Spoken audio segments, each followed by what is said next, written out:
I play Gary Zimmer. He is a Democratic strategist. Jack Hastings could be the real deal. He is like Bernie Sanders with better bone density. He's very smart, but he's kind of a jerk. I guess I like playing jerks. What do you think of that right there? I'm gonna make a big deal of this. It's on here, boys. Game on. Tons of press, lots of money. This seems a bit crazy.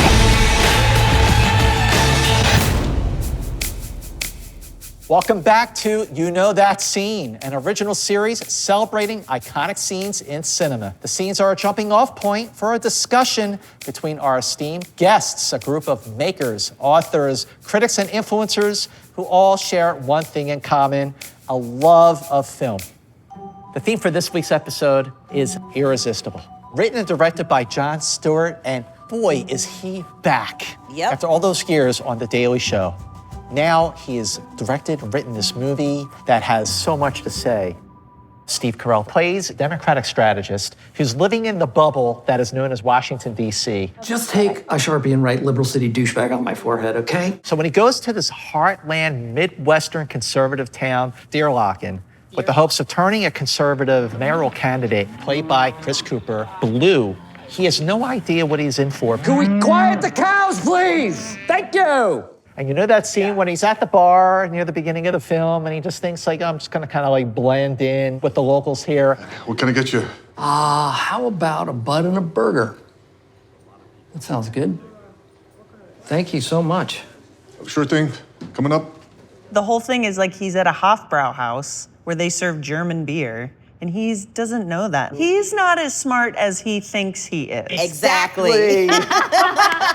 This little campaign of ours has caught the attention of the National Republican Party. Why are you here? Because crushing the last piece of hope in your eyes really gets me off. I love the spirit of competition between him and his nemesis, Rose Byrne. All you have is fear. Now we're getting somewhere. $20 says I do better with fear than you do with shame. There was something underneath that they really liked each other, but they hated each other at the same time. Oh yeah, if you're gonna fight with somebody, fight with Rose Byrne. You know that scene when she licks his face? Need I say more? It's good to see you. Yeah. You look fat. I think the best part is his reaction to it. It's just so fun to see him because he doesn't overdo it. That had to be an improv, because if you watch it very closely, the look on his face, he almost flinches and tries to get away from her for a split second, and then he kind of just, watch it again.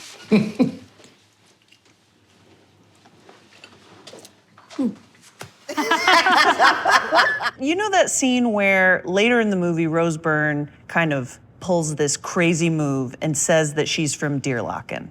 Yes. And she mispronounces it and calls it Deerlaken. And you think they're in two different locations and they're arguing. And he walks into her shot. He walks into her shot. What are you even doing?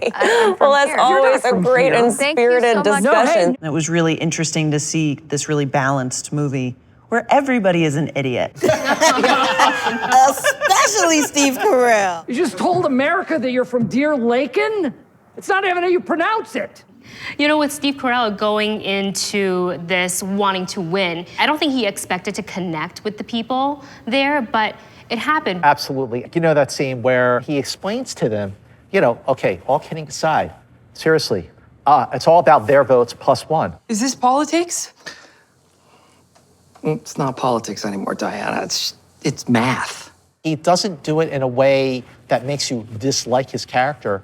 You understand where he is coming from, and you may not agree with it, but you respect it. Irresistible really plays to Steve Carell's strengths in every single way. The comedy, the drama, the over-the-top frustration. I loved Irresistible. When it was over, I kept saying to myself, I can't wait to see it again. But another thing I can't wait to see again is what Steve Carell does next. He's right up there with the Tom Hanks and the Jim Carreys and all those other really wonderful people that are really great at comedy, but they know how to straddle that line between comedy and drama so very well.